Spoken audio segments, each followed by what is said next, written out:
আকাশবাণী কলকাতা। স্থানীয় সংবাদ পড়ছি ধৃতি সেন শর্মা।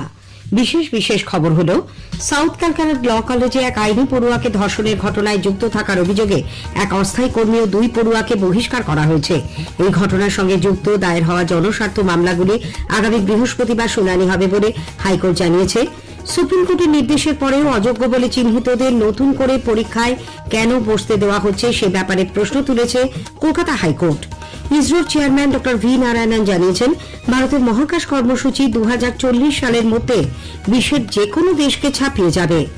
রাজ্যের প্রাক্তন মুখ্যমন্ত্রী ডাক্তার বিধানচন্দ্র রায়ের 144তম জন্মদিবস আজ সারা দেশে চিকিৎসক দিবস হিসেবে পালিত হচ্ছে। চলতি আর্থিক বছরের প্রথম 3 মাসের মধ্যে রাজ্যে জিএসটি আদায় জাতীয় গড়কে ছাপিয়ে গেছে। কলকাতা পুলিশের ট্রাফিক বিভাগের তৎপরতায় শহরে পথ দুর্ঘটনা হ্রাস করা সম্ভব হয়েছে বলে কলকাতা পুলিশ জানিয়েছে। আসছে বিস্তারিত খবরে। সাউথ ক্যালকাটা ল কলেজে গত 25শে জুন রাতে এক আইনি পড়ুয়াকে ধর্ষণের ঘটনায় মূল অভিযুক্ত মনোজিৎ মিশ্র এবং 2 পড়ুয়া প্রমিত মুখোপাধ্যায় ও জাইব আহমেদকে কলেজ থেকে বহিষ্কার করা হয়েছে। ওই ঘটনার পর আজ কলেজে প্রথম জেনারেল বডি বা জিবি বৈঠক বসে। একটি প্রতিবেদন। উচ্চ শিক্ষা দপ্তরের নির্দেশে আজ বৈঠকে বসেছিল কলেজের পরিচালন সমিতি। ওই বৈঠকে একাধিক সিদ্ধান্ত নেওয়া হয়। তার মধ্যে সবচেয়ে উল্লেখযোগ্য হচ্ছে এই ঘটনায় যার বিরুদ্ধে মূল অভিযোগের সেই অস্থায়ী কর্মীকে চাকরি থেকে বহিষ্কার করা হয়েছে। এছাড়াও আরো 2 বর্তমান ছাত্রকেও কলেজ থেকে বহিষ্কার করা হয়েছে। ভাইস প্রিন্সিপাল নয়না চট্টোপাধ্যায় দোষীদের সর্বোচ্চ শাস্তির দাবি জানিয়েছেন। অন্যদিকে কলেজের নিরাপত্তা নিয়েও একাধিক গুরুত্বপূর্ণ সিদ্ধান্ত নিয়েছে পরিচালন সমিতি। প্রথমত 3 জনকে বহিষ্কারের সিদ্ধান্ত ছাড়াও কলেজে বহিরাগতদের প্রবেশ নিষিদ্ধ করা হবে। যে নিরাপত্তা সংস্থার হাতে এখন দায়িত্ব রয়েছে তাদেরকে শোকজ করবে পরিচালন সমিতি। নতুন নিরাপত্তা সংস্থা নিয়োগ করা হবে বলে সিদ্ধান্ত নেওয়া হয়েছে। তবে পঠন পাঠন বন্ধ থাকলেও যেহেতু ফর্ম ফিল আপ চলছে, তাই সকাল 10টা থেকে দুপুর 2টো পর্যন্ত অফিস খোলা থাকবে। সুমন মুখোপাধ্যায়, আকাশবাণী সংবাদ, কলকাতা। এদিকে সাউথ ক্যালকাটা ল কলেজে ধর্ষণের ঘটনায় দায়ের হওয়া জনস্বার্থ মামলাগুলির আগামী বৃহস্পতিবার শুনানি হবে বলে কলকাতা হাইকোর্ট জানিয়েছে। 2 বিচারপতি সৌমেন সেন ও স্মিতা দাসদের ডিভিশন বেঞ্চ মামলার সব পক্ষকে নোটিশ দেওয়ার নির্দেশ দিয়েছে।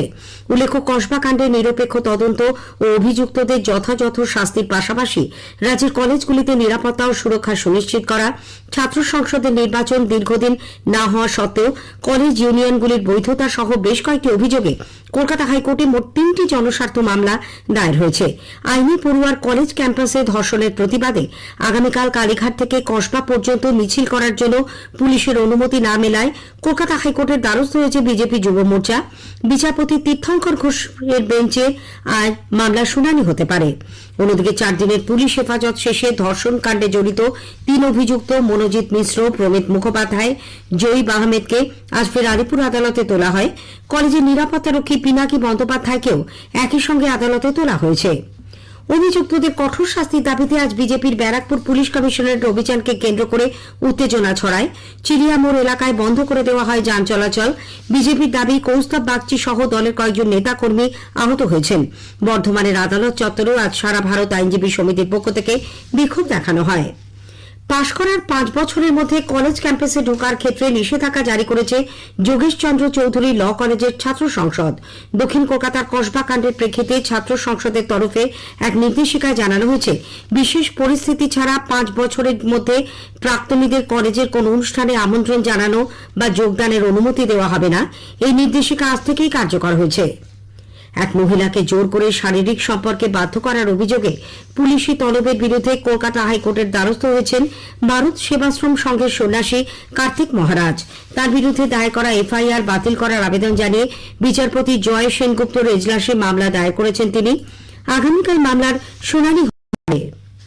পূর্ব বর্ধমানের জামালপুরে 6 বছরের নাবালিকাকে ধর্ষণের দায়ে প্রতিবেশী যুবককে 10 বছরের সশ্রম কারাদণ্ডের নির্দেশ দিয়েছে বর্ধমানের পক্সো আদালত। একই সঙ্গে 10,000 টাকা জরিমানা, অনাদায়ে আরও 3 মাস কারাবাস এবং ক্ষতিপূরণ বাবদ নাবালিকাকে 3 লক্ষ টাকা দেওয়ার নির্দেশ দিয়েছেন বিচারক। সুপ্রিম কোর্টের নির্দেশের পরেও অযোগ্য বলে চিহ্নিতদের নতুন করে পরীক্ষায় কেন বসতে দেওয়া হচ্ছে সে ব্যাপারে প্রশ্ন তুলেছে কলকাতা হাইকোর্ট।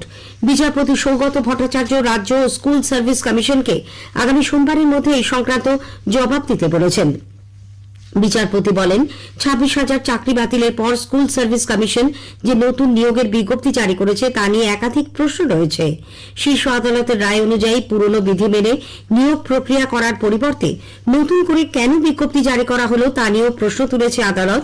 তবে রাজ্যের আইনজীবীর বক্তব্য, সুপ্রিম কোর্টের নির্দেশ মেনেই গোটা প্রক্রিয়া এগিয়ে চলেছে। আগামী সোমবারের মধ্যে বিচারপতি তাদের বক্তব্য জানাতে বলেছেন। উল্লেখ্য, গত 30 মে এসএসসি 40,000-এর বেশি শূন্য পদে নিয়োগ বিজ্ঞপ্তি জারি করে। আবেদনপত্র জমা নেওয়ার কাজ চলবে আগামী 14 তারিখ পর্যন্ত। আগামী শুক্রবার মামলার পরবর্তী শুনানি।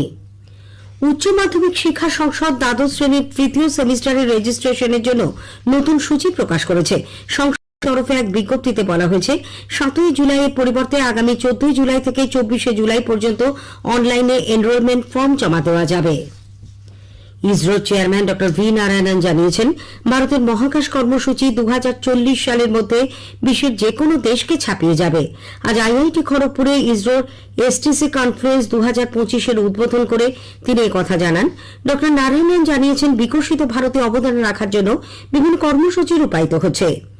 অনুষ্ঠানে বক্তব্য রাখার সময় আইআইটি খড়গপুরের নির্দেশক অধ্যাপক সুমন চক্রবর্তী জানান, এই অনুষ্ঠান আইআইটি খড়গপুর এবং ভারতীয় মহাকাশ গবেষণা সংস্থা ইসরোর মধ্যে একটি গুরুত্বপূর্ণ সহযোগিতার মাইলফলক। আজ চিকিৎসক দিবস উপলক্ষে ড বিধানচন্দ্র রায়ের একটি পূর্ণাবয়ব মূর্তির উন্মোচন করেন ড ভি নারায়ণন।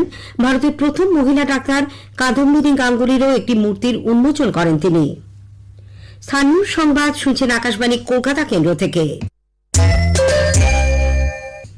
আমাদের সংবাদ শোনা যাবে ইউটিউব চ্যানেল আকাশবাণী সংবাদ বাংলা, ফেসবুক ও ইনস্টাগ্রাম আকাশবাণী সংবাদ কলকাতা এবং এক্স হ্যান্ডেল এআইআর নিউজ কলকাতাতে। রাজ্যের প্রাক্তন মুখ্যমন্ত্রী ডাক্তার বিধানচন্দ্র রায়ের 144তম জন্মদিবস আজ চিকিৎসক দিবস হিসেবে পালিত হচ্ছে। ডাক্তার রায়ের প্রয়াণ বার্ষিকীতেও নানান অনুষ্ঠানে তাকে স্মরণ করা হচ্ছে। রাজ্যপাল ড সিভি আনন্দ বোস এক শুভেচ্ছা বার্তায় মানব জীবন রক্ষা এবং স্বাস্থ্য পরিষেবার উন্নয়নে চিকিৎসকদের নিরলস প্রচেষ্টার জন্য কৃতজ্ঞতা প্রকাশ করেন।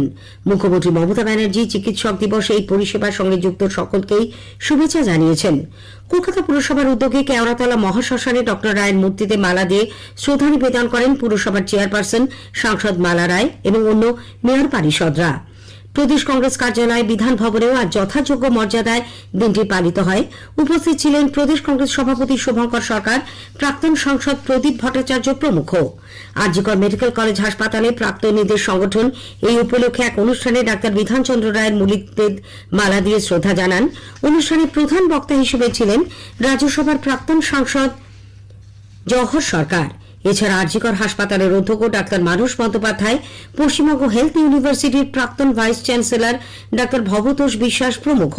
সংগঠনের পক্ষ থেকে অভয়ের স্মৃতিতে মাল্যদান করা হয়। ইডেন গার্ডেন্সে ডাক্তার বিসি রায় ক্লাব হাউসে সিএবির পক্ষ থেকে এক অনুষ্ঠানের আয়োজন করা হয়।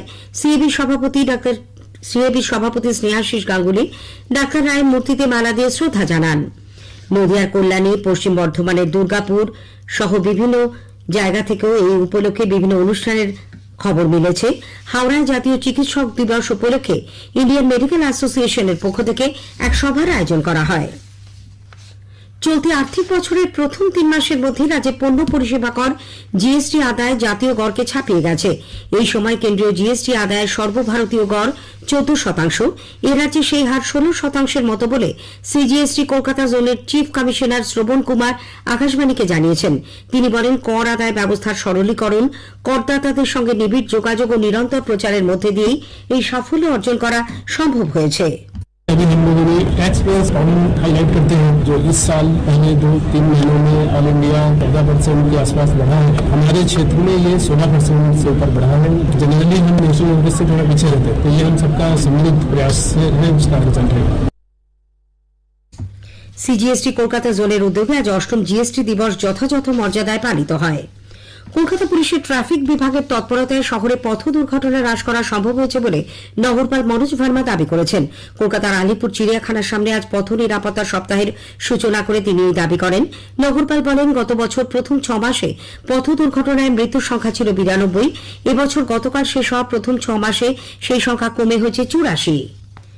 শেষ করার আগে স্থানীয় সংবাদের বিশেষ কিছু অংশ আরও একবার। সাউথ ক্যালকাটা ল কলেজে এক আইনি পড়ুয়াকে ধর্ষণের ঘটনায় যুক্ত থাকার অভিযোগে এক অস্থায়ী কর্মী ও 2 পড়ুয়াকে বহিষ্কার। এই ঘটনার সঙ্গে যুক্ত দায়ের হওয়া জনস্বার্থ মামলাগুলি আগামী বৃহস্পতিবার শুনানি হবে। ইসরোর চেয়ারম্যান ডক্টর ভি নারায়ণন জানিয়েছেন, ভারতের মহাকাশ কর্মসূচি 2040 সালের মধ্যে বিশ্বের যে কোনো দেশকে ছাপিয়ে যাবে। রাজ্যের প্রাক্তন মুখ্যমন্ত্রী ডাক্তার বিধানচন্দ্র রায়ের 144তম জন্মদিবস আজ সারা দেশে চিকিৎসক দিবস হিসেবে পালিত হচ্ছে। স্থানীয় সংবাদ শেষ হলো। এরপরের শুনুন খেলার খবর 8টা 10-এ।